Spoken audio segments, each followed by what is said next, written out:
Hello everybody and welcome to Pipe Magic. Today I'm going to do my first pipe review. This is a special moment in my life. I've always wanted a artisan crafted pipe. Never was able to afford one. I actually ended up doing some trading with a friend of mine. I traded him some stuff. Anyway, ultimately what I received for it was an artisan crafted pipe. This pipe is from Eldritch Pipes, made by Chris Kelly in the UK. I hope that's right. That's the right place to say, right? Yeah, it is. We're good with that, I hope. If not, bitch at me in the comments or something. Sorry if I'm wrong. Anyway, the important thing here is the pipe. So, this is the pipe sock. It's not currently in the pipe sock because I got it packed and ready to smoke. But I just wanted to show you this beautiful pipe sock right here. I know a couple of you guys, I put a picture on Facebook and a couple different places. I believe Gentlemen's Pipe Smoking Society and Pop and Smoke. Somebody made the comment that looks dangerous. What kind of pipe sock will it come in? It looks like it needs a chainmail pipe sock.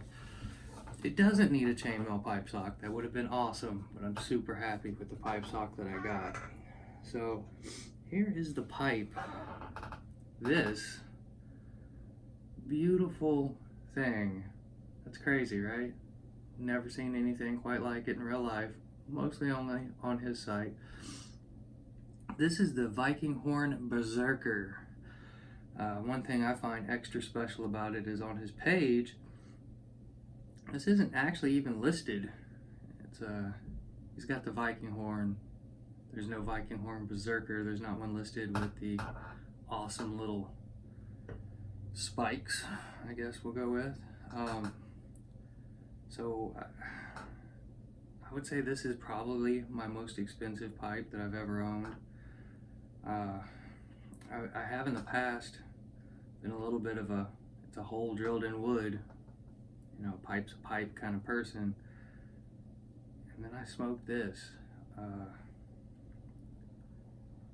I've never smoked anything that's this quality, that's anything even close to this pipe. You know, I have my estate Dunhill. I'm gonna say this smokes infinitely better, which seems kind of crazy.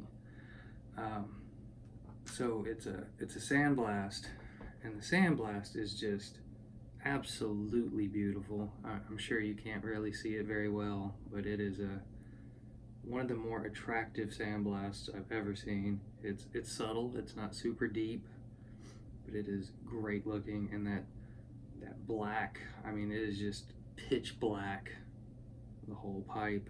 I think that's beautiful. Chris said, maker of the pipe, said that he thought it looked a bit like I believe he said a giant evil leech. When I was looking at the picture, I was like, yeah, I don't really see a giant leech, and then I got it. That is one giant leech looking monstrosity. Like that could mess your whole life up if that thing attached to you. The chamber, the bowl, is actually, because of the Viking horn shape, is kind of drilled at a bit of an angle, which I initially was like, wow, that's kind of weird.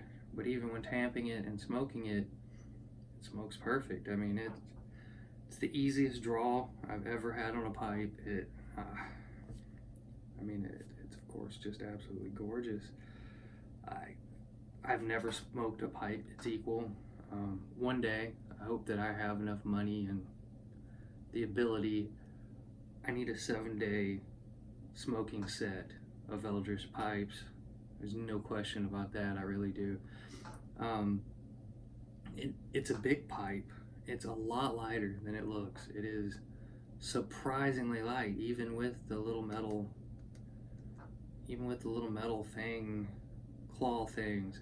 It's very light. The only thing is, because of that, you can't really clench it. It's very awkward. It's pretty much not possible to clench it. It's like holding a pool ball on the end of a pool stick kind of situation. where you're trying to clench it, it's just not going to happen. But also, the bowl is gigantic, so when smoking this, once I have broken it in enough to smoke a full bowl out of it, I think I need to concentrate on the holding it and admiring it, because it is amazing. I know it's not a classic shape, but I collect Petersons. I'm kind of a classic shape kind of guy. I'm a classic billiard kind of guy. I like bends, I like everything, but I really dig just straight classic billiards. And this is far, far from that. I don't think I would want 100 pipes that are, Viking horns, but man, I'm glad I have this one. And this is it feels crazy to say, but the Dunhill was the prize of my collection. And I think this is now. I think for many reasons, I actually like this one better than I like the Dunhill, smoking wise and everything else. Another amazing thing, he sent me a bag of Germain's 1820 to break this pipe in with. I've had several Esoterica blends. If you've seen my collection, my video of my collection, quite an avid collector of tobaccos. Germain's is nothing I had ever had an option to buy. I've never even seen it for sale, honestly. I'm super stoked to finally get to try 1820. I'll do a review of that blend shortly in the future. I don't quite want to do it yet because I have only smoked it out of this pipe, and while the taste is quite good, quite amazing, I know when you very first start smoking a raw briar pipe, you do there's no cake at all, it's just raw briar, so there's a hint of that wood burning, that wood building its first cake, and I don't want that to skew my overall opinion of the tobacco.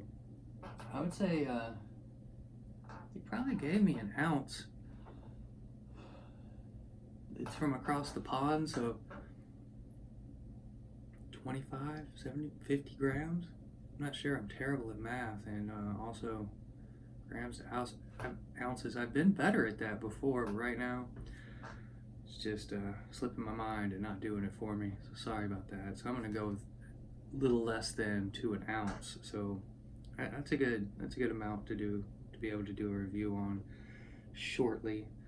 So anyway, that was the point, guys. I just wanted to show you a beautiful pipe and show off my gentleman's Pipe Smoking Society t-shirt that is obviously one of my favorite t-shirts. I need to get some more pipe smoking t-shirts. Anyway, guys, thanks for watching. Thanks for appreciating this beautiful piece of work with me, and I will talk to you soon.